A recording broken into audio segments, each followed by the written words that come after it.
یا رسول اللہ یا حبیب اللہ۔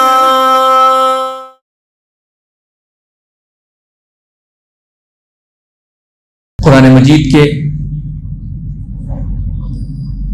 مختلف مقامات سے الگ الگ آیتوں کو پڑھ کر اس کے متعلق سننے سنانے کی ہم سعادت حاصل کرتے ہیں۔ آج کے درس کے لیے میں نے سورۃ آل عمران کی آیات کا انتخاب کیا ہے۔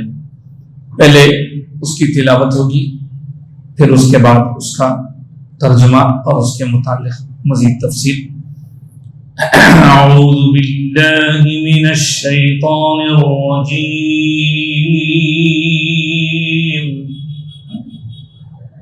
بسم اللہ الرحمن الرحیم۔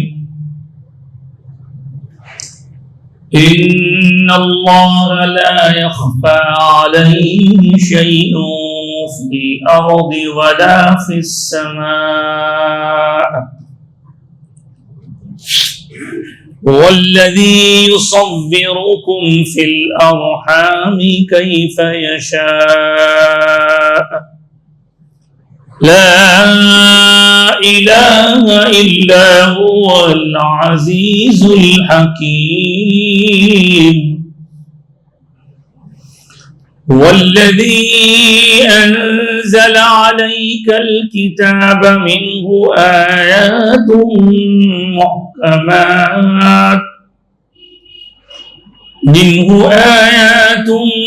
محكمات هن أم الكتاب وأخر متشابهات، فأما الذين في قلوبهم زيغ فيتبعون ما تشابه منه ابتغاء الفتنة وابتغاء تأويله، وما يعلم تأويله إلا الله، والراسخون في العلم يقولون آمنا به كل من عند ربنا وما يذكر إلا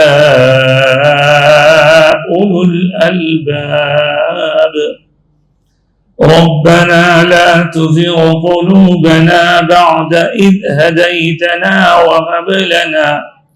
وهب لنا من لدنك رحمة إنك أنت الوهاب، ربنا إنك جامع الناس ليوم لا ريب فيه إن الله لا يخلف الميعاد، صدق الله العظيم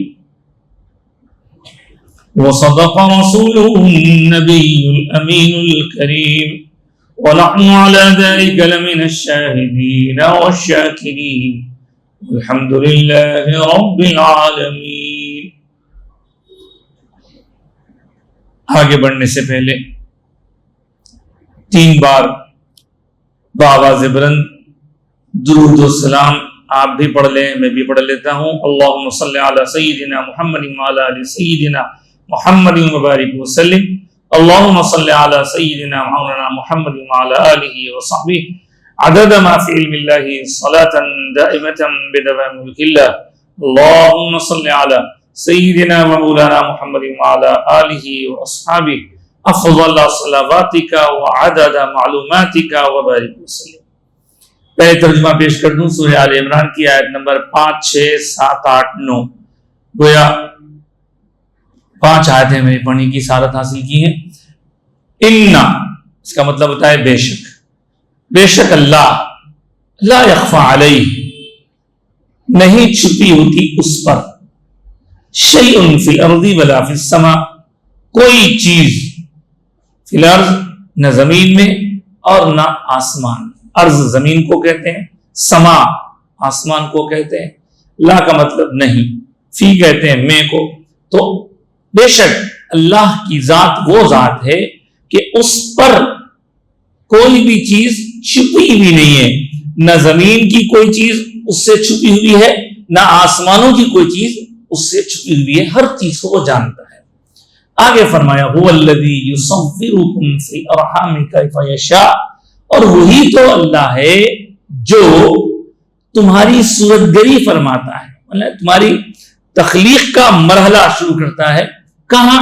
فی الارحام، ماؤں کے پیٹوں میں تمہاری صورت گری کرتا ہے، کیف یشاء، جیسا چاہتا ہے، یعنی وہ جو چاہے جیسا چاہے تخلیق فرماتا ہے۔ لا الہ الا ہو، نہیں ہے اس کے سوا کوئی عبادت کے قابل، وہی العزیز غالب ہے، وہی حکیم حکمت والا ہے۔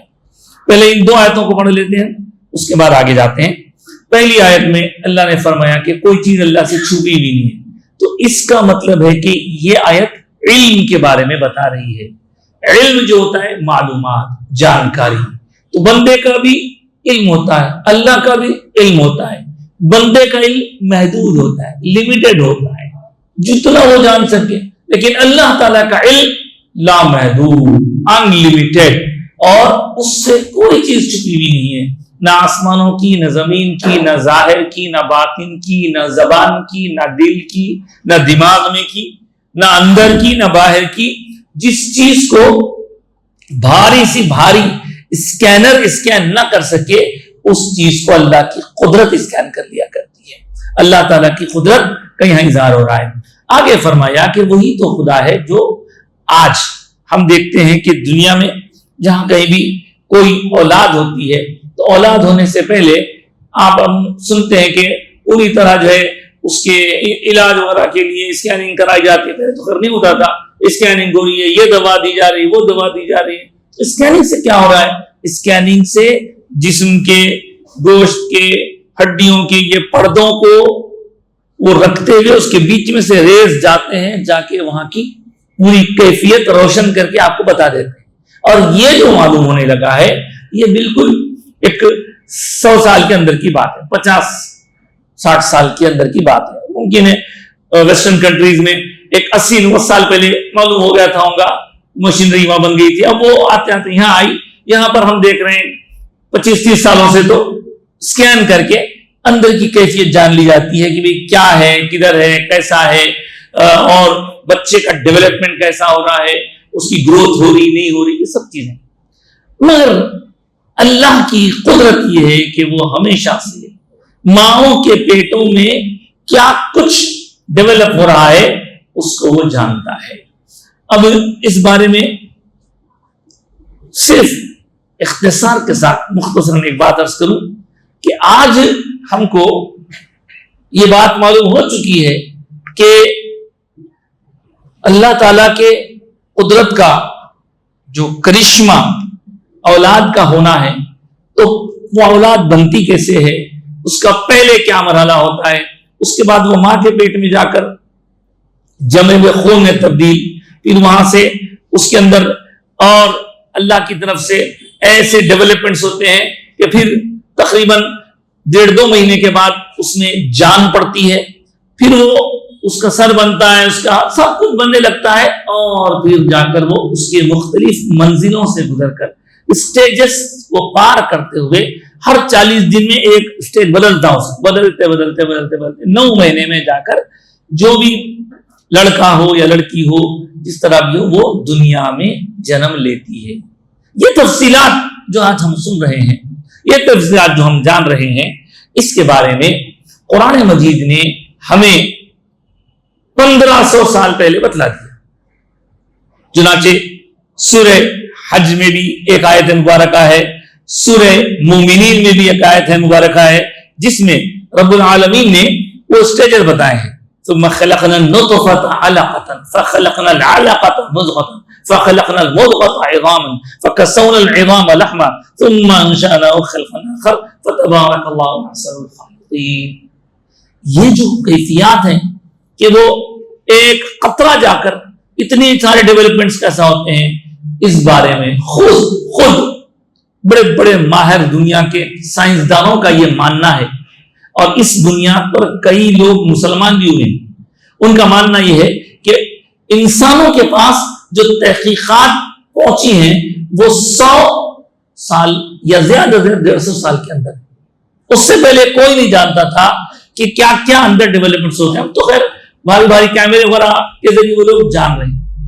ایک مرتبہ ایسے ہی ہوا کہ ایک مقام پر ایک انگریز جو ڈاکٹر تھا وہ اسی علم کا ماہر تھا اور کھوج کر رہا تھا، ریسرچ کر رہا تھا، تو اس کے سامنے کسی مقام پر عرب ممالک میں یا کہیں قرآن پاک کی تلاوت ہوئی، اور تلاوت کے بعد اس کا انگلش میں ٹرانسلیشن پیش کیا گیا. وہ اسلام سے یا قرآن سے واقف نہیں، بس مسلمانوں کو جانتا تھا. جب اس کے سامنے بیان کیا گیا، پھر ہم بناتے ہیں نطفے کو علقہ بناتے ہیں، علقہ کو مضغہ بناتے ہیں، تو اس کی جو انگلش میں ٹرانسلیشن تھا، اس ٹرانسلیشن کو وہ سن کر چونک گیا. چونک کر پوچھنے لگا کہ یہ جو صاحب بول رہے ہیں یہ کون ہے؟ یہ کیا کوئی بڑے سائنسدان ہیں؟ سائنسدان یہ تو عام آدمی. ابھی جو انہوں نے پڑھا وہ تو اللہ کا کلام ہے، تو اس کا ٹرانسلیشن یہ اللہ کا کلام ہے، یہ ہمارے مسلمانوں کی ہولی بک ہے، قرآن مجید ہے، مقدس کتاب ہے، آسمانی کتاب ہے. پوچھا کہ یہ کتاب جس میں سے یہ پڑھا گیا ہے یہ کب سے ہے تمہارے پاس؟ تو لوگوں نے کہا کہ کب سے؟ ہمارے سرکار لا کے دی جب سے. تو تمہارے سرکار کا زمانہ کب سے؟ کہا کہ ہمارے سرکار کا زمانہ ہجرت کے حساب سے. اب آج دیکھیں تو 1446 ہجری چل رہا ہے، اس میں اور آپ ایڈ کر لیں تو 1500 سال، کیونکہ حضور پاک علیہ السلام جب تقریباً 52 سال کی عمر شریف میں مکہ سے مدینہ ہجرت کیے، تب سے ہم گننا شروع کریں. تو اس میں اس نے کہا کہ تمہارے پاس 1500 سال سے یہ چیز ہے. چلیے جب وہ واقعات، جب یہ انسیڈنٹ ہوا اس وقت چلیے 1400 سال، 1400 سال سے تمہارے پاس یہ تحقیقات، یہ انویسٹیگیشن آئے. حیران ہو گئے کہ بھئی ہم محنت کر کے اب کچھ جان رہے ہیں، تمہارے پاس پہلے سے یہ کہاں سے آئی کتاب؟ تو بولے یہ اللہ کے پاس سے آئی. اللہ اس کے بارے میں اس نے اسی وقت ان باتوں کو سننے کے بعد اسلام قبول کیا اور کہا کہ جہاں بالکل ایکیوریٹ معلومات دی جا رہی ہیں یہ کوئی بندہ نہیں دے سکتا، یہ بنانے والا خالق ہی دے سکتا ہے. اور اس خالق نے، اس کریٹر نے اپنے حبیب کریم صلی اللہ علیہ وسلم، آخری نبی پیارے مصطفیٰ صلی اللہ علیہ وسلم کو نبی بنایا ہے، اور اس نے کلمہ پڑھ کر اپنے آپ کو مسلمانوں میں داخل کر لیا. تو یہ صورتحال ہے. اب یہاں ایک بات چلتے تھے عرض کر دوں کہ بعض لوگ ایسے ہوتے ہیں جن کو اولاد نہیں ہوتی، تو دعائیں مختلف پڑھتے ہیں. اب دوائیں بھی کھاتے ہیں، اس کے ساتھ ساتھ پورے ٹیسٹ وغیرہ کراتے ہیں، نہیں صاحب سب نارمل ہے، پھر بھی نہیں ہو رہی. تو دیکھیے سب نارمل ہونے کے باوجود بھی کچھ ہو یا نہ ہو، اس کا جواب یہاں مل رہا ہے، یہ اللہ ہے. کئی وقت تو ایسا ہوتا ہے کہ بندہ بالکل فٹ ہے، یہ بھی فٹ ہے وہ بھی فٹ ہے، مگر اللہ کی مرضی. تو اس بارے میں یہاں ایک بات، اور ایک مقام پر قرآن کی بات ہو رہی ہے تو سورہ شورا کر کے 25ویں بارے میں اللہ پاک اس میں فرما رہے ہیں للہ ملک السماوات والارض. سنیے، بہت کام کی، بہت زبردست آیت مبارکہ ہے، ہر آیت ہی زبردست ہے. اللہ ہی کی بادشاہت ہے زمین و آسمان کی. للہ ملک السماوات والارض یخلق ما یشاء، وہ جو چاہتا پیدا کرتا، جیسا چاہتا پیدا کرتا. یہاں فرمانے کیف یشاء، جیسا چاہے ویسا ماؤں کے پیٹوں میں وہ پیدا کرتا ہے، اور وہاں فرما رہا ہے جو چاہتا پیدا کرتا ہے. اب جو سے مراد دیکھیے، یخلق ما یشاء یہب لمن یشاء اناثا، جس کو چاہتا ہے، وہ جس کو چاہتا ہے فیمیل اولاد دیتا ہے، بچی دیتا ہے. اور آگے فرمایا یخلق ما یشاء یہب لمن یشاء اناثا ویہب لمن یشاء الذکور. یہ دوسرا آپشن ہے، ایک جس کو چاہتا بچی دیتا، جس کو چاہتا بیٹا دیتا، میل دیتا. اس کے بعد تیسرا آپشن اور یزوجہم ذکرانا و اناثا، اور جس کو چاہتا لڑکے لڑکیاں دونوں بھی دیتا، لڑکیاں دیتا، لڑکے دیتا، لڑکے لڑکیاں دونوں دیتا. یہ تیسرا آپشن ہے. پھر چوتھا فرمایا وَيَجْعَلُ مَن يَشَاءُ عَقِيمًا, اور جس کو چاہتا اللہ تعالیٰ بے اولاد رکھ دیتا. تو یہ کسی بندے کے ہاتھ میں نہیں ہے, سب کچھ ٹھیک ہونے کے باوجود بھی قدرت اللہ کی ہے, اس کو سمجھنا چاہیے.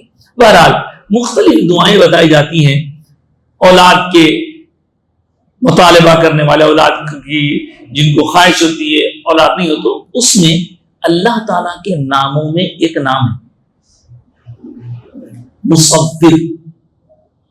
مصور, یا اللہ یا مصور. اور یہ آیت بھی پڑھنے کے لیے دیتے ہیں والذی یصورکم فی الارحام کیف یشاء لا الہ الا هو العزیز الحکیم. تو اس آیت کی تکرار اور اس آیت کی برکت سے اللہ تعالیٰ جو رکاوٹ رہتی ہے دور فرما دیتا ہے, اولاد ان کو عطا فرما دیتا ہے. تو اولاد کے لیے ایک وظیفہ یہ بھی دیا جاتا ہے. اس کے بعد کی آیت میں ہم دیکھتے ہیں, تیسری آیت میں ہمارے ہیں کہ هو الذی انزل علیک الکتاب. اب یہاں یہ چیز ہم سب جانتے ہیں لیکن پھر بھی ذہن نشین کر لیں کہ کبھی کبھی کسی گھر میں شادی کر کے کوئی بچی لاتی ہے تو وہ بچی کو ٹارچر کرتے, اولاد نہیں ہوئی, اولاد نہیں ہوئی, اولاد نہیں ہوئی, یا کہیں بیٹیاں خالی بیٹیاں ہو رہی, بیٹیاں ہو رہی, تو اس کا کیا قصور ہے بھائی؟ وہ لڑکی کا کیا قصور ہے؟ بیٹی ہونا, بیٹا ہونا, یہ سب اللہ کی قدرت ہے. اب اس میں اس کو ذمہ دار ٹھہرا کے پہلے زمانے میں بھی, چونکہ آپ جانتے ہیں حضور کے تشریف لانے کے دور میں بھی بچیوں کو لوگ شرم کا باعث سمجھتے تھے, اور بعض تو ایسے بدبخت تھے کہ وہ لوگ بچیوں کو دفن کر دیتے تھے. بچہ بچہ تو آج بھی آپ کو معلوم ہے ہمارے انڈیا میں, باہر نہیں ہے, انڈیا میں ماں کے پیٹ میں اسکیننگ کرنے کے بعد میں کون سا جینڈر ہے, میل ہے فیمیل ہے, یہ بتانا جرم ہے. انڈیا میں ڈاکٹرز کو معلوم رہتا لیکن ڈاکٹرز ڈسکلوز نہیں کرتے, نہیں بتاتے وہ لوگ. کیوں بولیں گے آپ؟ تو باہر کے مقامات میں تو خیر بتا دیتے ہیں, یہاں اس لیے نہیں بتاتے, یہاں کے لوگوں میں بعض جگہ جہالت ہے, اور جس کی وجہ سے جب معلوم ہوتا ہے کہ بیٹی ہے تو بولتے کہ بیٹا ہونا ہے. یہ بات تو عام بات ہے, لیکن میرے ساتھ کام کرنے والے ایک غیر مسلم صاحب کا کہنا تھا کہ صاحب ہمارے اس میں اوپر بھی جو ہے نارتھ انڈیا وغیرہ میں بھی بچیوں کی کمی ہو گئی. کیوں ہو گئی؟ سب لوگ ایسی کرنے لگے, بچہ ہونا, بچہ ہونا, بچہ ہے تو ٹھیک ہے, نہیں ہے تو استغفر اللہ. تو اس طرح یہ کرائم بنایا گیا, اور آج کوئی بھی کہیں بھی اگر بتاتا ہے تو اس کو سزا ہے, جیل کی سزا ہے. تو آپ دیکھیں ہمارے آقا نے ہم کو جو دین دیا, جو اسلام دیا, اس میں بچے کی کوئی بھی تکلیف ہو وہ اللہ کی طرف سے, اور بچیوں کے ہونے پر ہمارے ہاں مبارکباد دی جاتی ہے. ارے ماشاءاللہ بیٹی روٹی نہیں بولتے, منہ ہاتھ جڑے نہیں کرتے.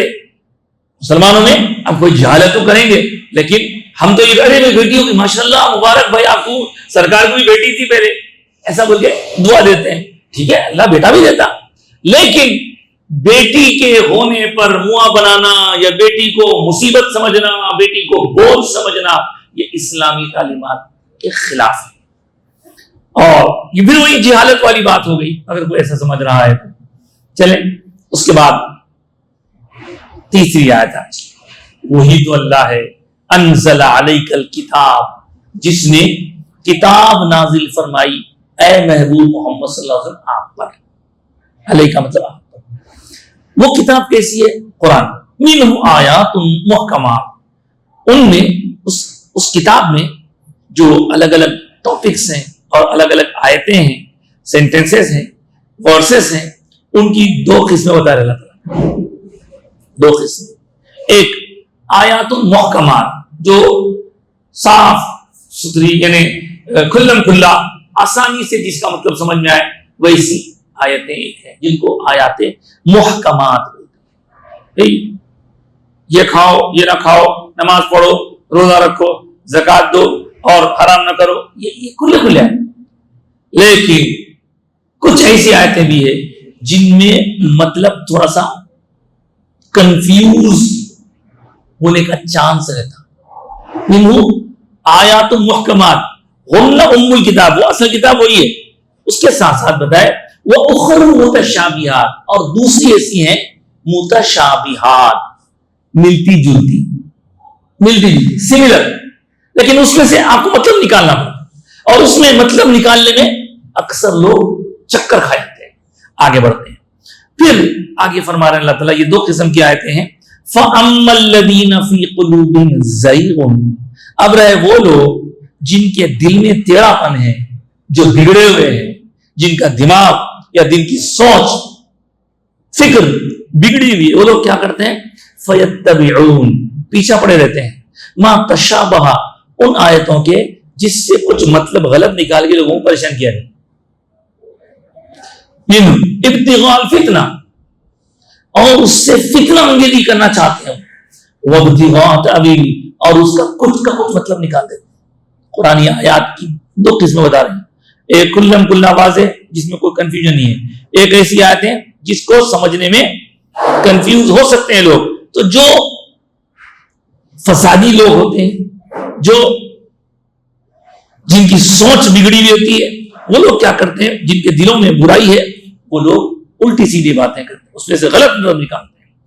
اور حقیقت بات تو یہ ہے، وَمَا يَعْلَمُ تَأْوِيلَهُ إِلَّا اللَّهُ،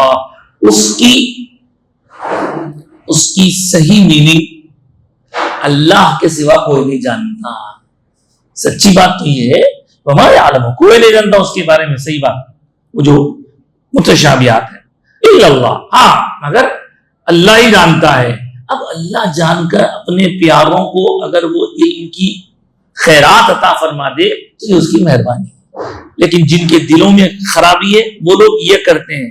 دوسرے قسم کے لوگوں کو ذکر ہے یہاں پہ، فرما رہے ہیں کہ وَمَا يَعْلَمُ تَأْوِيلَهُ وَالرَّاسِخُونَ فِي الْعِلْمِ، لیکن جو علم میں اونچے مرتبے پر پہنچے ہوئے ہیں، جو علم کا وافر حصہ رکھتے ہیں، وہ کیا کرتے ہیں؟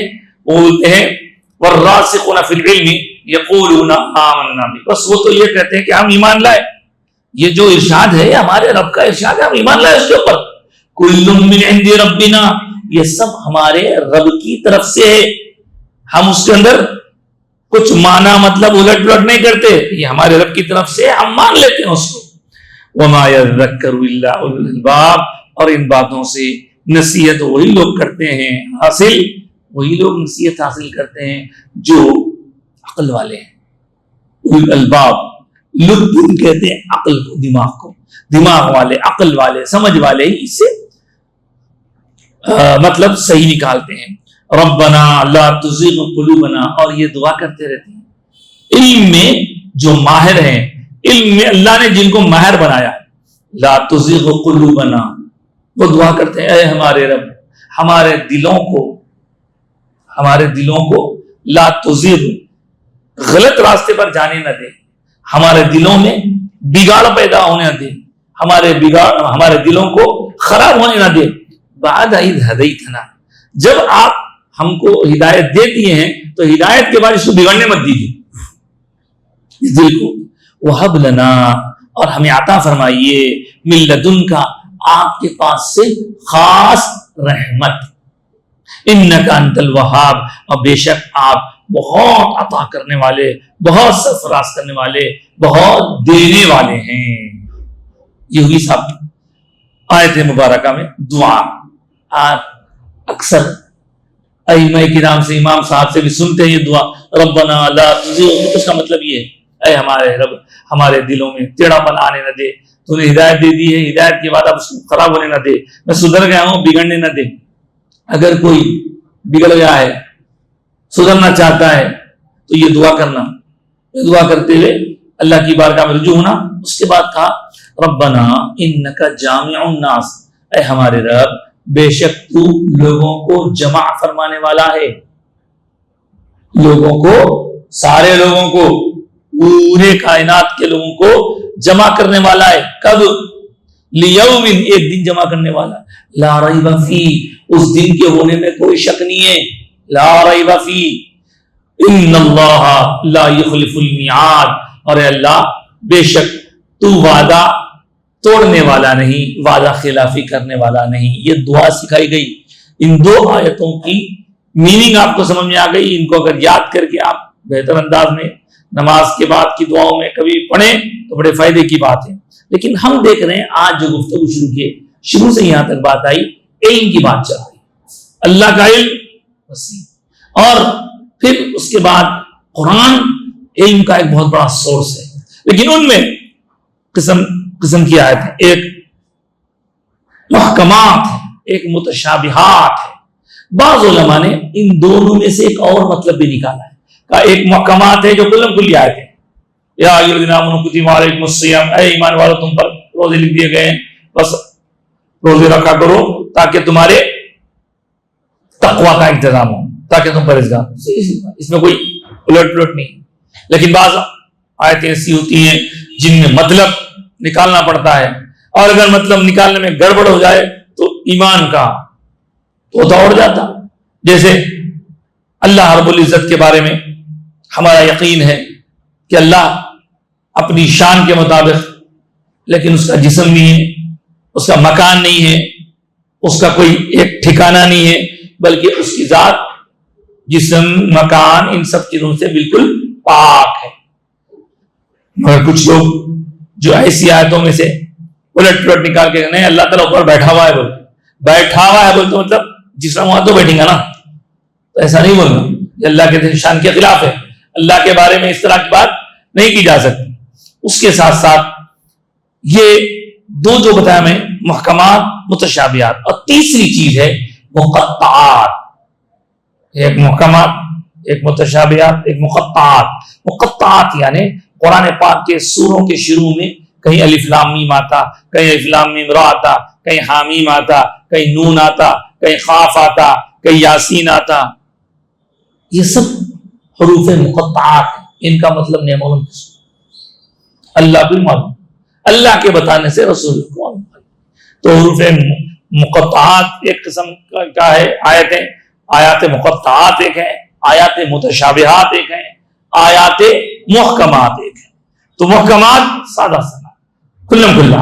اب وہ متشابہات کو جاننے کے لیے ہم کو علم والوں کی صحبت میں رہنا پڑے گا, کیونکہ علم والے ہی ان باتوں کو اللہ کی عطا سے سمجھتے ہیں. تو یہ آج کی گفتگو علم کے متعلق ہو رہی ہے. تو جس کے پاس علم نہیں ہوتا اس کو کیا بولتے ہیں؟ جس کے پاس علم نہیں ہوتا اس کو بولتے ہیں جاہل, بے علم, illiterate. جس کے پاس علم ہوتا اس کو کیا بولتے ہیں؟ عالم بولتے ہیں. جاہل, عالم. عالم کی جمع ہے, عالم کی علم اسم ہے, عالم کا پلورل علماء. علماء. اب یہ عالم یا علماء قرآن میں آیا, بے شک آیا. ان اللہ یخشی من عباده العلماء, کہ بے شک اللہ سے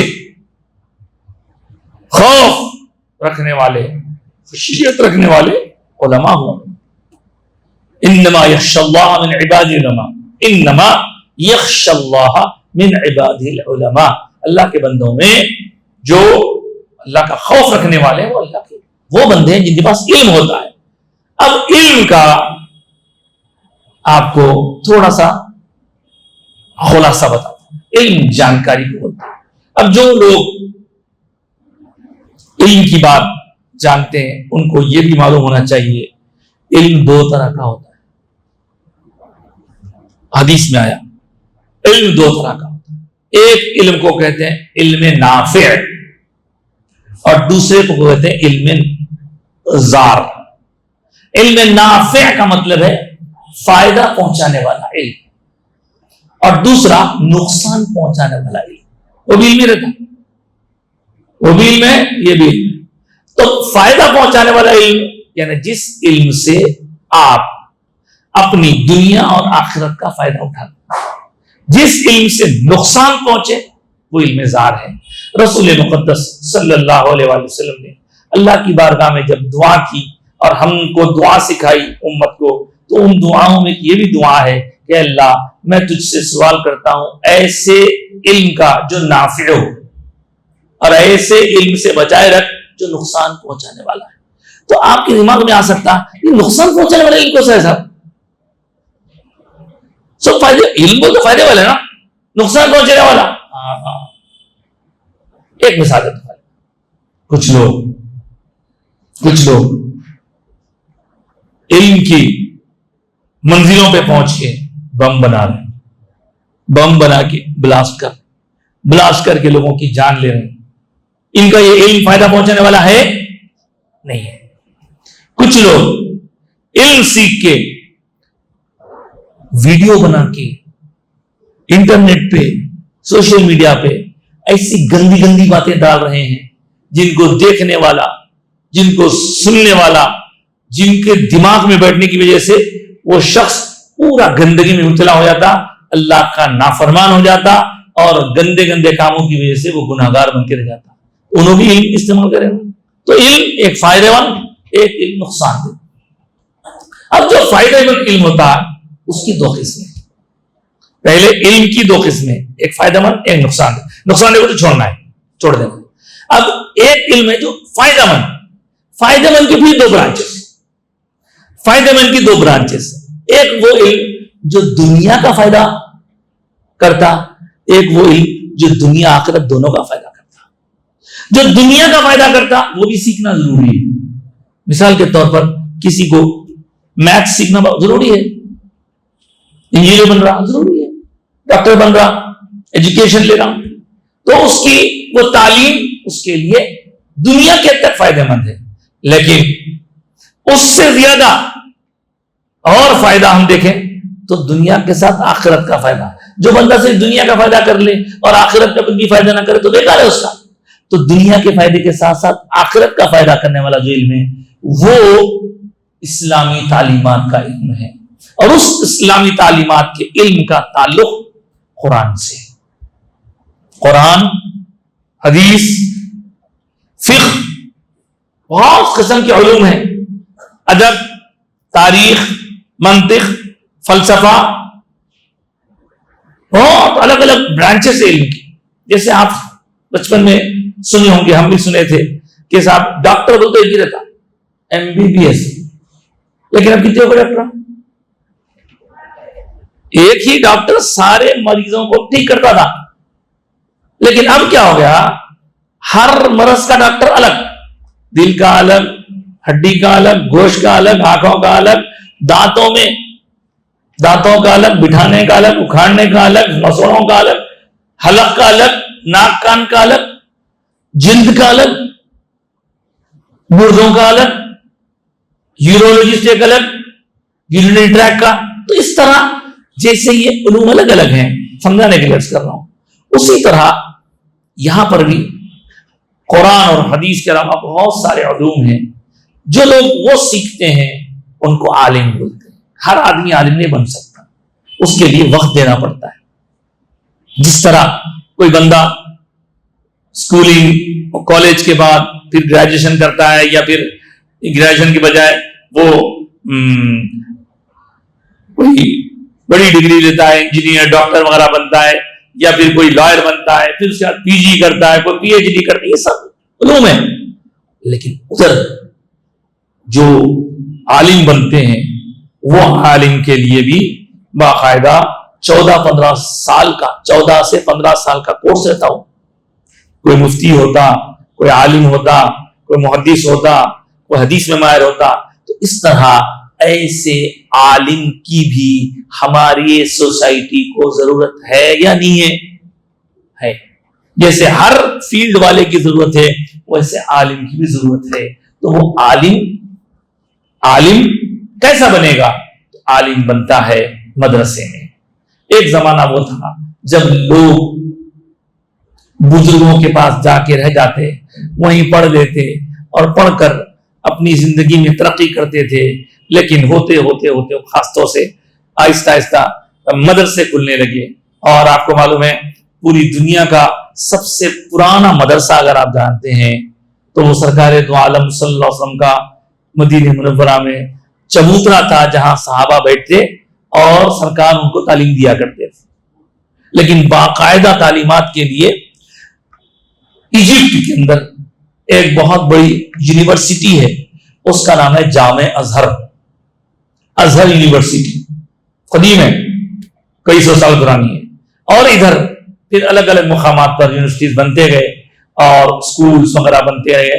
یہاں ہمارا حیدرآباد، یہ جو حیدرآباد ہے، حیدرآباد جیسا کہ آپ جانتے ہیں کہ 400 سال پرانا شہر ہے ہمارا، 400 ایئرس. دلی اور پرانا ہے، یہ حیدرآباد تو 400 ساڑھے 400 سال پرانا شہر ہے. اس سے پہلے یہاں کاکتینس رول کرتے تھے لوگ یہاں پر، جس زمانے میں حضرت بابا شرف الدین رحمۃ اللہ تعالیٰ علیہ تھے، آج سے تقریباً 750 سال پہلے. اس وقت تو جو ہے پورا چوطرف انہیں کی حکومت تھی. بعد میں یہاں 400 سال پہلے اس علاقے میں ایک حکومت قائم ہوئی. اس حکومت کا نام ہے قطب شاہی حکومت، جو گولکنڈہ فورٹ والے. اس وقت حیدرآباد بنا، اس کے الگ الگ راجا تھے، وہ قلی قطب شاہ، جمشید قطب شاہ وغیرہ وغیرہ وغیرہ. کبھی آپ وہاں گئے دیکھ لیجیے، ہسٹری سے بھی واقف ہونا ضروری ہے. اب میں ان سب باتوں کے بعد کہنا یہ چاہ رہا ہوں کہ ایک تھا وہ ڈائناسٹی، قطب شاہی ڈائناسٹی بولتے اس قطب شاہی ڈائناسٹی کو اورنگزیب کی فوجیں آ کر ڈیفیٹ کیے اور آخری بادشاہ تانا شاہ تھا، وہ ختم ہو گیا. اس کے بعد اورنگزیب کے مرنے کے بعد، انتقال کے بعد، مغل فوجوں کے اندر جھگڑے ہوتے رہے اور آخر کار ہمارے حیدرآباد میں پھر ایک اور حکومت قائم ہوئی جو 1724 میں ہوئی. یہ کون سا ہے؟ 2024. تو آج سے 300 سال پہلے 1724 میں 1724 میں جو حکومت قائم ہوئی، اس حکومت کا نام ہے نظام الملک آصف جاہ کی حکومت. وہ پہلے کی جو حکومت تھی وہ قطب شاہی تھی، یہ نظام الملک کی حکومت. نظام ملک، نظام 1، نظام 2، نظام 3، نظام 4، نظام 5، نظام 6، نظام 7. 7th نظام پہ قصہ ختم. وہ جو 7 نظام تھے ان کو آصف جاہی رولرز کہتے ہیں اور نظام کی حکومت بھی کہتے ہیں. اور ان کا جو لاسٹ بادشاہ تھا، آپ سب کو معلوم ہے، بتانے کی ضرورت نہیں ہے، وہ لاسٹ بادشاہ کا نام تھا نواب میر عثمان علی خان، جن کے نام سے عثمانیہ یونیورسٹی ہے. وہ 7th نظام تھے. وہ 7th نظام کے اوپر جو 6th نظام تھے ان کا نام تھا میر محبوب علی بادشاہ، جن کے نام سے محبوب نگر ہے. ان کے والد کا نام تھا افضل الدولہ بہادر، جنہوں نے افضل گنج کا ایریا آباد کیا تھا. اس طرح اور اوپر جائیں گے تو فرسٹ نظام وہ اورنگزیب کی حکومت میں تھے. انہوں جب دیکھے کہ ادھر معاملہ بگڑ گیا تو یہ ایریا کے بادشاہ بن گئے. ان بادشاہوں کے آخری کے جو 2 بادشاہ میں نے آپ سے کہا، ان 2 بادشاہوں کے ایک استاد گزرے ہیں. آج تھوڑی دیر ان کا ذکر بھی کرنا چاہ رہا ہوں میں. وہ جو ان 2 بادشاہوں کے آخری کے 2 بادشاہوں کے استاد گزرے ہیں، یہ وہی ہیں جن کو دنیا شیخ الاسلام حضرت امام انوار اللہ فاروقی فضیلت جنگ رحمت اللہ علیہ کہا کرتی ہے. یہی حضرت انوار اللہ فاروقی ہیں جنہوں نے آج سے تقریباً 150 سال پہلے ایک مدرسہ اوپن کیا تھا. اس مدرسے کا نام تھا مدرسہ نظامیہ، اسکول مدرسہ. لیکن وہ ترقی کرتے کرتے بہت جلد یونیورسٹی بن گیا. اب اس کو جامعہ نظامیہ کہتے ہیں. جامعہ عربی میں یونیورسٹی کو کہتے ہیں، جامعہ نظامیہ. تو وہ جامعہ نظامیہ بننے سے پہلے بزرگوں کے پاس لوگ جایا کرتے تھے اور جا کے علم حاصل کرتے تھے. جب انہوں نے یہ مدرسہ قائم کیا تو اس مدرسے کے قائم کرنے کی ڈیٹ ہے 1292. اب آپ دیکھیے 1292 کے بعد 1392 ہو گیا، اس کے بعد 1392 کے بعد یہ. تو اس طرح تقریباً آپ دیکھیں 152 سال ہو گئے وہ مدرسہ قائم ہوئے. وہاں سے کیا نکلتے؟ علماء نکلتے. وہاں یہ علوم پڑھائے جاتے ہیں. آپ دیکھیں پوری دنیا میں وہاں کے علماء پھیلے ہوئے ہیں اور جن کی خدمات سے دنیا فائدہ اٹھا رہی ہے. اور حضرت مولانا انوار اللہ فاروقی رحمت اللہ تعالی علیہ علم والوں میں والراسخون فی العلم کا جو ذکر آیا نا، وہی شان والے تھے. اور آپ تھے کون؟ در حقیقت آپ کا خاندان علمی خاندان تھا اور آپ کے خاندان کا سلسلہ اوپر حضرت بابا فرید الدین گنج شکر کے خاندان سے ہوتے ہوئے حضرت فاروق اعظم کے ساتھ مل جاتا ہے. یعنی آپ فاروقی، آپ کے نام کے ساتھ جو فاروقی لکھا جاتا ہے. اور آپ کو میں یاد دلا دوں، نظام کی حکومت کا تو میں نے ذکر کیا. جب نظام کی حکومت تھی تو اس وقت حیدرآباد یہ چھوٹے شہر کا نام نہیں تھا. حیدرآباد اور سکندرآباد یہ ٹوئن سٹیز بولتے ہیں. جی نہیں، حیدرآباد اسٹیٹ تھا اس وقت. اور حیدرآباد اسٹیٹ میں ہمارے نوجوانوں کو معلوم ہونا چاہیے اس کا، حیدرآباد اسٹیٹ میں 16 ڈسٹرکٹس تھے. ان ڈسٹرکٹس میں گلبرگہ بھی حیدرآباد میں تھا، پربھنی حیدرآباد، بیڑ حیدرآباد، عثمان آباد حیدرآباد، بیدر، یہ سب حیدرآباد کے علاقے کہلاتے تھے اس زمانے میں. تو اس زمانے میں حضرت شیخ الاسلام امام انوار اللہ فاروقی رحمۃ اللہ تعالی علیہ نے بہت بڑا کام کیا، اور آپ کا قائم کیا ہوا یہ مدرسہ آج بھی چل رہا ہے. اور الحمدللہ اللہ نے چاہا تو اس کی قیامت تک روشنی پھیلتی ہی رہے گی. اب وہاں پر جو علوم پڑھائے جاتے ہیں، حافظ بھی بنایا جاتا ہے، عالم بھی بنایا جاتا ہے. عالم کا کورس ہوتا ہے، اس کی الگ الگ ڈگری، جیسے مولوی اول، مولوی دوم، پھر اس کے بعد مولوی 9th کو کہتے ہیں، مولوی اول، مولوی دوم 9 10. پھر اس کے بعد عالم اول، عالم دوم، یہ ایکول انٹرمیڈیٹ رہتا. پھر فاضل اول، فاضل دوم، فاضل سوم، یہ گریجویشن ہے. پھر اس کے بعد جیسا پی جی ہمارے پاس ہوتا اسی طرح کامل ہوتا، وہ کوئی اسپیشلائز سبجیکٹ میں ہوتا ہے تو اس کو کامل کہتے ہیں. اس طرح یہ پورا بننے کے بعد بندہ عالم بنتا ہے. تو جتنے بڑے بڑے عالم گزرے ہیں یہ حیدرآباد سے پوری دنیا میں پھیلے ہیں. اور آپ جانتے ہیں یہاں آپ مسجد کوثر ہے تو اس کے باہر جاتے ہی ایک بہت بڑا ساری دنیا میں ہے مشہور ایک ادارہ ہے. ایک ادارہ آپ سنیں گے حیدرآباد تو مشہور ہے ساری دنیا میں چار مینار سے. جی چار مینار سے مشہور ہے. یہ تو عام لوگوں کو، لیکن علمی دنیا میں، علم کی بات کریں نا، علمی دنیا میں اگر حیدرآباد کی پہچان ہے تو یہ دائرۃ المعارف العثمانیہ سے ہے. دائرۃ المعارف کیا ہے تو آپ دیکھیں گے یہاں سے آپ جب جائیں گے آگے تو جانے کے بعد میں رائٹ پہ عثمانیہ یونیورسٹی ہے، لیفٹ ہینڈ پہ ایک عمارت ہے. وہاں پچھلے تقریباً 150-150 سال سے بھاری بھاری کتابوں کو باقاعدہ کمپوز کیا جاتا تھا، چھپایا جاتا تھا.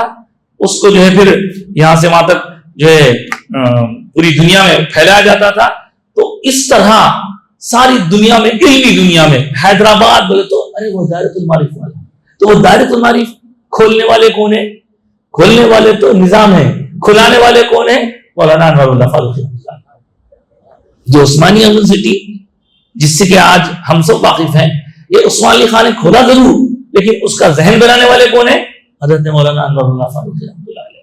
پھر آپ اگر نئے پل کے پاس افضل گنج میں نے بھی کہا نا، وہاں سے آپ دیکھیں گے تو لیفٹ ہینڈ پہ ایک بہت بڑی لائبریری ہے، اس کو بولتے ہیں آصفیہ اسٹیٹ لائبریری.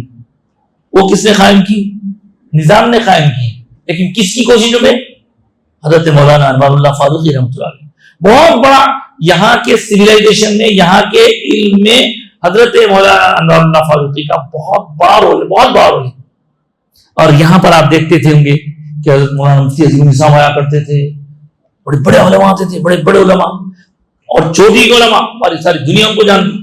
حضرت رشید پاشا صاحب آتے تھے یہاں پہ. تو یہ سب نظامیہ کے فارغ ہیں. حضرت علامہ طاہر رضوی صاحب رحمۃ اللہ علیہ بہت بڑے عالم تھے، سب نظامیہ کے. تو نظامیہ سے ہر سال نکلتے ہیں.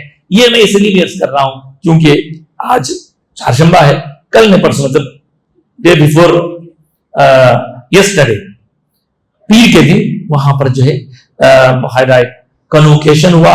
آپ لوگ شاید اخبارات وغیرہ کے دیکھے ہوں گے. اور یہاں آپ کے جو خطیب ہیں وہ بھی نظامی ہیں، آپ کے امام صاحب ہیں وہ بھی نظامی ہیں، ہم بھی نظامیہ کے نسبت رکھنے والے. ہم تو کیا، ہمارے دادا، ہمارے والد صاحب، ہمارے دادا حضرت قبلہ جن کا اسم گرامی حضرت مفتی سید شاہ احمد علی صوفی رحمۃ اللہ علیہ، وہ تو حضرت بانی جامع نظامیہ کے خاص شاگرد ہوئے. خاص آپ کا حلقہ ہوتا تھا صوفیہ کے لیے. فتوحات مکیہ نامی کتاب جو حضرت شیخ محی الدین ابن عربی رحمۃ اللہ علیہ کی لکھی ہوئی ہے، اس کتاب کی آپ تشریح کرنے کے لیے خاص حلقہ بناتے. اس میں ہمارے دادا جان حضرت کے دائیں جانب بیٹھتے اور حضرت سے پڑھواتے. ہمارے دائیں جان سے کیا ہوتا، استاد اپنے شاگرد سے پڑھا کے اس کو ایکسپلین کرتے. تو ہمارے دادا پڑھتے تھے اور سب لوگ اس کے سامنے آپ یعنی اس کی ایکسپلینیشن کرتے تھے. تو اس طرح یہ حضرت مولانا انوار اللہ فاروقی رحمۃ اللہ علیہ کو ہمارے حیدرآباد کا ایک بہت بڑا محسن کہا جا سکتا ہے. حضرت کا وصال ہو کے 110 سال ہوئی. ابھی کل عرس ہوا, 110 سالہ عرس شریف ہوا. آپ کے بہت کارنامے ہیں. آپ کو بادشاہ نے اپنے حکومت میں آخری کے 4 سالوں میں ریلیجیس افیئرس منسٹر بنا کے رکھا. منسٹر تھے آپ, لیکن منسٹر بن کے آپ نے کبھی دنیا کا فائدہ نہیں اٹھایا. بڑی سادگی زندگی تھی, مدرسے کی خدمت, اور منسٹر ہے کہ آپ نے ایسے اصلاحات کیے, اصلاحات یعنی ریفارمز, ایسے اسلام جو خرابیاں تھے دور کیے. اور آج ایک بات آپ سے کہوں گا تو آپ حیران ہو جائیں گے. یہ جو انوار العلوم کالج ہے, یہ انوار العلوم کالج بھی حضرت کے ایک شاگرد کھولے سے ہے. اور حضرت کے شاگرد جب دنیاوی اصلی تعلیم ماڈرن ایجوکیشن کے لیے کوئی کالج کھول رہے تھے تو انہوں نے اپنے استاد کی محبت میں اس کا نام رکھا تو حضرت کے نام پہ ہی رکھا. یہ انوار العلوم جو ہے نا, یہ انوار العلوم حضرت انوار اللہ فاروقی کے نام سے ہے یہ. جی ہاں. اسی طرح آپ کو میں بتاؤں, آج حضرت کا وصال ہو کے 110 سال ہو گئے, لیکن اس زمانے میں جب آپ منسٹر تھے تو آپ کے پاس سے لوگ آتے تھے آپ سے ملنے, تو آپ بادشاہ کے ذریعے ایڈ پہنچاتے تھے. تو آپ کے کتابوں میں لکھا ہے کہ اس زمانے میں 100 سال سے زیادہ پہلے آسٹریلیا میں, اب تو بہت جا رہے ہیں مسلمان وہاں پہ, اس زمانے میں مسلمان کہاں تھے, آسٹریلیا میں مسلمان جب وہاں پہ جم رہے تھے تو انہوں نے وہاں مسجد بنانے کے لیے چاہا, تو مسجد کی تعمیر کے لیے وہاں پر حضرت مولانا انوار اللہ فاروقی بانی جامعہ نے یہاں سے پیسے دیا آسٹریلیا میں. اور بھی بہت سے مقامات پر آپ کی کوششیں. دلی کی جامع مسجد اس وقت وہ ہو گئی تھی, تھوڑا سا اس میں تعمیر ضروری ہو گئی تھی. اب آپ دیکھیں, ایک بات میں آپ سے عرض کرتا ہوں, بہت کام کی بات ہے. ان چیزوں سے ہماری جو موجودہ حالت ہے اس کا بھی اندازہ کر سکتے ہیں آپ کہ ہمارے ناردرن انڈیا میں مسلمانوں کی حکومت 150 سال پہلے ختم ہوئی تھی. ناردرن انڈیا میں 150 سال پہلے ختم ہوئی تھی. البتہ حیدرآباد میں عثمان علی خان صاحب, انہوں اپنے حساب سے کچھ بھی تھے, انہوں نے انگریزوں کے ساتھ مل کر یہاں حکومت چلائی, تو آزادی تک میں مسلمانوں کی حکومت تھی. اسی لیے یہاں اسلامک سیویلائزیشن نظر آتا ہے ان کو. آپ دیکھیں حیدرآباد سے باہر سے بھی جو لوگ آتے ہیں بولتے بھائی یہاں کے لوگوں میں دوسری جگہ بھی ہے, لیکن یہاں کے لوگوں میں دین سے تعلق اور عورتوں میں پردہ اور زیادہ ہیں. اب حیدرآباد کی تعریف کر کے آتے لوگ باہر کے لوگ, وہاں کے یہاں کے مسلمان بڑے جو ہے دین سے. تو اس کا اصل سبب یہ ہے کہ ہمارے بزرگوں نے بڑی محنت کی, اور اس میں حضرت مولانا انوار اللہ فاروقی رحمۃ اللہ علیہ کا بڑا یوگدان ہے. اور آپ کی خدمات میں ایک اہم بات عرض کرتے ہوئے اپنی بات کو سمیٹتا ہوں. حدیث پاک بھی سنانا ہے آپ کو, فقہی مسئلہ بھی سنانا ہے. بات علم کی چل رہی ہے تو میں سوچا کہ علم کے ایک بہت بڑے مینار اللہ نے ہمارے پاس رکھا ہے, ان کا تذکرہ ہو جائے. اور پھر وہ سرکار کے ایسے عاشق, اللہ اللہ, حضور کی شان میں, حضور کی محبت میں غرق. در حقیقت آپ کا تو ارادہ تھا کہ آپ مدینے میں رہ جائیں, لیکن مدینے والے سرکار کا ارشاد ہوا, خواب میں آ کے سرکار فرمائے انوار اللہ تم یہاں رہنے کے لیے آئے, ہم تم سے کام لینا چاہتے ہیں, تم دکن جاؤ, دکن جا کے کام کرو. تو واپس آئے, پھر یہاں آ کے کام کرے. تو آپ دیکھیے حضرت بانی جامع نظامیہ جن کا نام ہے, حضرت مولانا انوار اللہ فاروقی رحمۃ اللہ علیہ, جو خود مدینے میں رہنے کے لیے گئے تھے, تو سرکار نے گویا ان کو یہاں بھیج کے یہ اشارہ دے دیا کہ انوار اللہ, اے انوار اللہ تم وہاں جاؤ, ہم تمہارے ساتھ ہیں, اور تم یہاں رہنے کے بجائے ہزاروں لاکھوں لوگوں کو یہاں کا دیوانہ بنا ہو جائے گا. یہ بات ہے. اور حضرت نے یہاں کے جو مسلمانوں کی حالت کو درست کیا, دین اسلام کے بارے میں. اب آپ کو ایک اور چیز بتاتا ہوں, یہ معلومات سب کو ہونا چاہیے. حضرت نے شہر کے لوگوں کے علاوہ دیہاتوں میں رہنے والے مسلمانوں کے دینی ضروریات کی تکمیل کا کیسے انتظام کیا دیکھیے. آج چلے ماشاءاللہ آپ کی مسجد میں ایک عالم دین بزرگ عالم ہے, امام صاحب ہیں, خطیب صاحب بھی بزرگ ہیں, لیکن بعض مقامات پہ کیا ہوتا, کوئی یعنی امام بن جاتے ہیں, ان کے پاس زیادہ صلاحیت نہیں ہوتی. تو حضرت کیا کی اس زمانے میں گاؤں وغیرہ میں سب جگہ صحیح نظم رہنا یہ کہہ کر باقاعدہ ایک سلیبس بنائی. سلیبس کس کے لیے؟ اسلامک سروسز انجام دینے والوں کے لیے. اس کا نام رکھا، اس سلیبس کا نام رکھا نصاب اہل خدمات شرعیہ، اور اس کے الگ الگ پارٹس ہیں. پھر اس کا ایگزام بھی ہوتا ہے، آج بھی ہوتا ہے. آپ لوگ چاہے تو دے سکتے ہیں، یا سینٹر بنائیے، لوگوں کو تیار کر کے دلائیں گے امتحان. اس میں کیا ہوتا ہے؟ ایک امتحان ہوتا ہے مؤذن کے لیے، ایک ہوتا ہے ملا کے لیے، ایک ہوتا ہے امام کے لیے، ایک ہوتا ہے خطیب کے لیے، ایک ہوتا ہے قاضی کے لیے. تو آپ بولیں گے صاحب مؤذن تو سمجھ میں آ گیا، کیا ہے؟ تو مؤذن صاحب کے لیے ایک سلیبس ہے، وہ سلیبس پڑھ کے انہوں نے ایگزام لکھے، ان کا سرٹیفکیٹ آیا تو ان کو مؤذن بنا دیا. اس میں ضروری معلومات رہتے، نماز کے اوقات، طہارت کے ضروری مسائل وغیرہ. پہلے زمانے میں مؤذن بننے کے لیے وہ سرٹیفکیٹ ضروری تھا، اب ختم ہو گیا. دوسرے امام صاحب کا اب ہر کوئی عالم نہیں بن سکتا تھا اس زمانے میں، تو امامت کا امتحان دینا جامعہ نظامیہ سے کامیاب ہوئے، سرٹیفکیٹ بتائے. پہلے امامت بھی گورنمنٹ سروینٹ سمجھا جاتا، امام بھی حکومت کی تحت تھی، اس کا امام. پھر ایک ہو ملا کیا ہوتا ہے؟ تو گاؤں وغیرہ میں لوگوں کے اسلامی معلومات کم ہوتے ہیں، تو ان کو کوئی وہاں پہ سلاٹر ہاؤس رہتا ہے، یعنی ذبح کرنے کے مقامات، تو وہاں پہ ایک سمجھدار پڑھا لکھا آدمی رہنا، اس کو ملا کہتے ہیں. کون سا جانور حلال ہے، کون سا حرام ہے، کب حلال ہوتا ہے، کب حرام ہوتا ہے، جنازے کے کام، اس طرح کے ملا کہتے ہیں.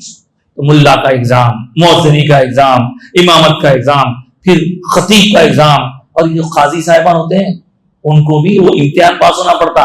تو یہ پورا سسٹم آج ہم دیکھ رہے ہیں کہ بہت آسان ہو گیا، لیکن اس زمانے میں آپ نے فکر کر کے یہ سسٹم رائج کیا، جس کی وجہ سے حیدرآباد، دکن، پورے دکن کے علاقے میں آپ کی خدمات کا نور آج تک پھیلا ہوا ہے. حضرت مولانا انوار اللہ فاروقی کا بڑا کارنامہ ہے. آپ کو فضیلت جنگ بھی کہا جاتا ہے. آپ عثمان علی خان کے بھی، اور ان کے والد کے بھی، اور ان کی اولادوں کے بھی 3 پشتوں کے استاد ہیں.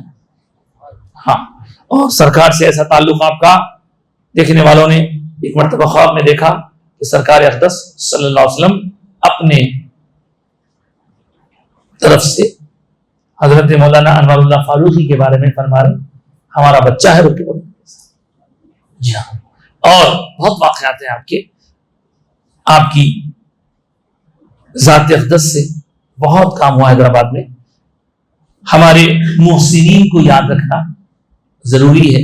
اب ہم دنیاوی اعتبار سے آزادی ہوگی تو ہمارے فلاں آزادی دلائے، فلاں فلاں فلاں فلاں فلاں کرتے، تو وہ آزادی تو خیر ٹھیک ہے، دنیا کی آزادی وہ بھی ضروری ہے، لیکن یہ چیزیں یاد رکھنا ہماری نئی نسلوں کو بتانا ضروری ہے.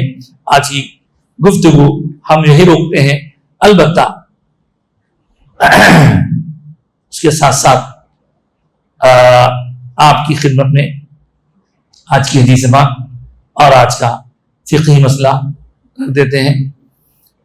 ایک بار دوسری پڑھ لیجیے. اللہم صلی علی سیدنا محمد وعلی آلہ وسلم. عن ابی ہریرہ رضی اللہ تعالی عنہ قال سمعت رسول اللہ صلی اللہ علیہ وسلم یقول الا ان الدنیا ملعونۃ وملعون ما فیها الا ذکر اللہ وما والاہ وعالما او متعلما رواہ ترمذی. یہ حدیث میں کیا فرما رہے ہیں؟ حضرت ابو ہریرہ اس کے راوی ہیں. وہ کہتے ہیں میں نے رسول پاک صلی اللہ علیہ وسلم کو سنا، حضور یہ ارشاد فرما رہے تھے کہ دیکھو دنیا اور دنیا میں جو کچھ ہے سب ملعون ہے. بولے ملعون مطلب لعنت بھیجنے کے قابل ہے، سوائے ان چیزوں کی، سوائے ان چیزوں کی. وہ کون سی چیزیں ہیں؟ کہا ایک اللہ کا ذکر، اللہ کا ذکر. دوسرے فرمائے اور ذکر کرنے والے، ذکر کا دم بھرنے والے. تیسرے علم والے، عالم. چوتھے فرمایا جو علم حاصل کرنے والے، ایک علم دینے والے ہیں، ایک علم لینے والے ہیں. علم رکھنے والوں کو عالم کہتے ہیں اور علم پانے والوں کو متعلم کہتے ہیں. تو آپ اندازہ کریں اس سے رسول پاک صلی اللہ علیہ وسلم نے کیا واضح کر دیا کہ ہر چیز ضرورت کی ہے جہاں، لیکن وہ مقصد نہیں ہے ہمارا. مقصد یہ ہو اللہ کا ذکر، اس کی عبادت، ذکر میں کھو جانا، علم حاصل کرنا، علم بانٹنا. اس کے بغیر دنیا میں کچھ نہیں ہو سکتا. اسی لیے تو حضور پر نازل ہونے پہلی آیت میں اللہ نے فرمایا اقرا فرمایا. تو اس طرح اس حدیث پاک سے ہم کو یہ معلوم ہوا کہ ماشاءاللہ ہم جو آپ کی خدمت میں حاضر ہو رہے ہیں، ہم بھی ہمارے بزرگوں کے سامنے متعلم ہیں، لیکن آپ سے کچھ عرض کر رہے ہیں تو علم کی بات ہو رہی ہے الحمدللہ. اور آپ چلیں مدرسہ جا کر، جامعہ جا کر اگر کچھ نہیں پڑھ رہے ہیں تو یہاں جو ہمارا ایک دوسرے سے ٹرانسفر ہو رہا ہے علم، یہ اللہ کی نعمت ہے. اور اس طرح اگر ہم باہر جاتے ہیں، دنیوی کاموں میں لگتے ہیں، ضروری کام تو ضروری کام ہے، لیکن بیکار کاموں میں تو وہ کام بیکار ہے، ملعون ہے. لیکن یہاں جو بیٹھے ہوئے ہیں یہ ہم بہت زبردست کام کر رہے ہیں اور ایسا کام کر رہے ہیں جس کو اللہ پسند کرتا ہے، اللہ کے رسول پسند کرتے ہیں. علم ہوگا تو ہم صحیح طور پر زندگی گزار سکیں گے. اب آپ دیکھیے دوران گفتگو مسائل آتے ہیں اور کیسا رہنا کیا ہے کدھر، ہر چیز سیکھیں گے. الحمدللہ سیکھنے پر اللہ تعالیٰ اپنے کرم سے نوازے گا. حضور کا ایک اور ارشاد مشہور ہے، خیرکم من تعلم القرآن وعلمہ. تم میں بہترین شخص وہ ہے جو خود قرآن سیکھے اور دوسروں کو سکھائے. یہ بھی ہے. پھر اس کے ساتھ ساتھ آپ دیکھیں کہ جب بھی کوئی ضرورت پیش آتی ہے تو علم والا روشنی والا ہوتا ہے، جس کے پاس علم نہیں ہوتا اندھیرے کے معنی نہیں ہوتے. کوئی بھی دنیا میں معاملے میں آپ علم ہے تو آپ کی تو علم حاصل کرتے رہنا، علم میں ترقی کرتے رہنا. اور یہ بھی یاد رکھیے علم کی کوئی لمٹ نہیں ہے. کوئی یہ نہیں کر سکتا کہ میں پورا علم حاصل کر لیا اب مجھے کسی علم کی ضرورت نہیں. کوئی نہیں بول سکتا ہے، بول ہی نہیں سکتا کوئی. بڑے سے بڑا عالم، بڑے سے بڑا عالم، اب وہ آپ کی نظر میں بڑا ہے، وہ اگر اس کے اوپر والوں کو دیکھے تو انہوں نے کہا بھائی انہوں میرے سے بڑے، پھر انہوں اور بڑے بولتا ہوں ان سے بڑے اور رہتے.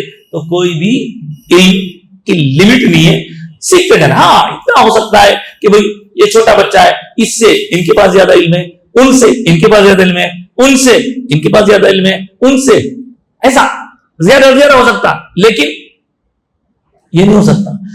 انلمیٹڈ علم اللہ کے پاس ہے، اور اس اللہ نے اپنے حبیب پاک کو ساری کائنات میں سب سے زیادہ علم عطا فرمایا ہے. اور علم بھی ملتا ہے تو سرکار کے صدقے میں ملتا ہے. چلیے آج کی گفتگو ختم کرتے ہیں. آج کا فقہی مسئلہ سماعت کر لیں. یہ قرآن مجید ہے. قرآن مجید کو پڑھنے کے دو طریقے ہیں، ایک دیکھ کے، ایک زبانی. جی تو اب آپ اگر دیکھ کے پڑھنا چاہتے ہیں تو اس کے آداب ہیں. اس کو دیکھ کے پڑھنے کے لیے چھونا پڑے گا. چھونے کے لیے آپ کو وضو ضروری ہے. وضو کے بغیر قرآن کو نہیں چھو سکتے. یا بزرگ ہیں کوئی عذر ہے تو تیمم تو نہیں ہونا کم سے کم، وضو کے بغیر قرآن نہیں چھو سکتے. اور اگر آپ دیکھ کے پڑھنا چاہ رہے ہیں تو وضو کر کے پڑھنا پڑے گا. لیکن اگر آپ کو زبانی یاد ہے اور بے وضو اگر پڑھنا چاہ رہے ہیں تو وضو سے پڑھنا اچھا ہے، لیکن بے وضو بھی قرآن پڑھ سکتے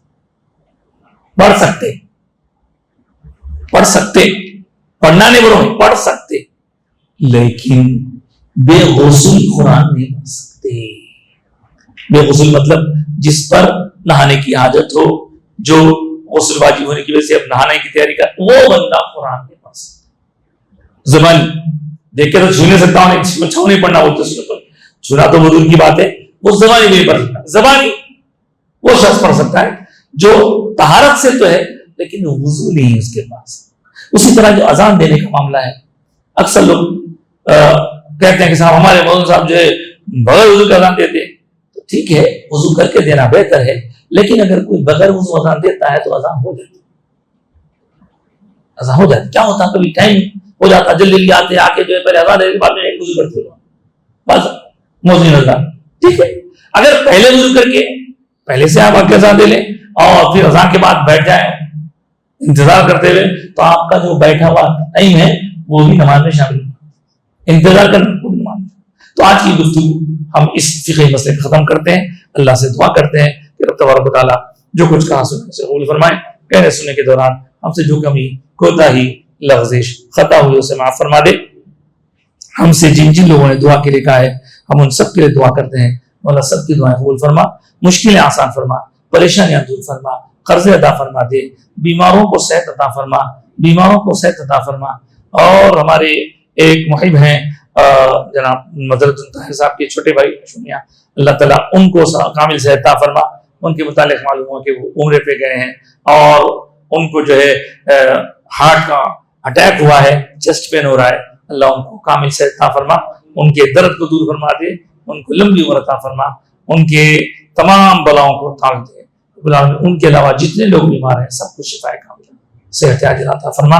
جلدی, جسمانی, روحانی اور قلبی, دماغی ہر قسم کے امراض رکھتے ہیں جو لوگ ان کو صحت کاملہ عطا فرما. جو بے روزگار انہیں روزگار عطا فرما, جو روزگار رکھتے ہیں انہیں روزی برکت عطا فرما, ترقی عطا فرما. یا اللہ ملازمت پیشہ لوگوں کی ملازمتوں میں ترقی عطا فرما, عہدوں میں ترقی عطا فرما, اور جو تجارت پیشہ ان کی تجارتوں میں ترقی عطا فرما. غلط راستے کو چھوڑنے اور اچھے راستے کو اختیار کرنے والا بنا, نمازوں کا پابند بنا دے, ہمارے ظاہر باطن کو پاک صاف فرما دے. یا اللہ ہمارے جو بچے تعلیم حاصل کر رہے ہیں ان لڑکے لڑکیوں کو تعلیم کے اندر مہارت عطا فرما اور سب کو علم نافع عطا فرما, علم زار سے راؤن محفوظ فرما. یا اللہ اخلاق و کردار کی اعلیٰ قدر نصیب فرما, والدین کی خدمت کرنے والا بنا. جن گھروں میں بچیاں یا بچے انبیاء ہی ہیں ان کے شادیوں کے مرحلے آسان فرما دے.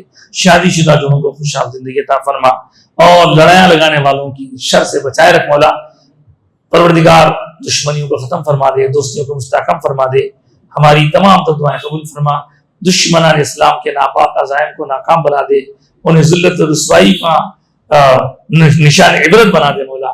مساجد, مقابر, بارگاہوں, خانقاہوں, مدارس, آستانوں پر جو ان لوگوں کی متعصبانہ گندی نظریں ہیں اللہ ان لوگوں کو کیفر کردار تک پہنچا اور ساری دنیا کے اہل ایمان کے جان مال, عزت و آبرو, املاک و جائیداد, ایمان عقیدے کی حفاظت فرما. اسلام پر قائم رکھ, ایمان پر خاتمہ فرما. اور جن جن لوگوں نے ان کے جس مقصد کے لیے دعا کی خواہش کی ہم ان کے ہر مقصد کے لیے دعا کرتے ہیں. ان کی دعائیں بھی تو جانتا ہے, ان کی ضروریات بھی تو جانتا ہے. مولا ہم تیرے حوالے کرتے ہیں, ان کی دعائیں قبول فرما. ہمیں قرآن پڑھنے, پڑھانے, سننے, سنانے, سمجھنے, سمجھانے اور اس کے ساتھ عشق محبت ہمارے دلوں میں پیدا فرما دے. اور جس طرح تیری مرضی ہے اس مرضی کے مطابق سمجھنے اور اس پر عمل کرنے کی ہمیں توفیق عطا فرما. حضور کی محبت, حضور کے تمام تر اہل بیت اطہار, صحابہ کرام, خلفائے راشدین, پنجدن پاک, تابعین, تبع تابعین, اولیاء صالحین, امت کے صلحاء سب سے محبت عطا فرما اور ہماری تمام دعائیں قبول فرما. آمین یا رب العالمین. صلی اللہ تعالی وسلم علی خیر خلقہ الرشید سیدنا مولانا محمد وعلی آلہ وصحبہ اجمعین برحمتک یا ارحم الراحمین والحمد للہ لا الہ الا اللہ محمد رسول اللہ.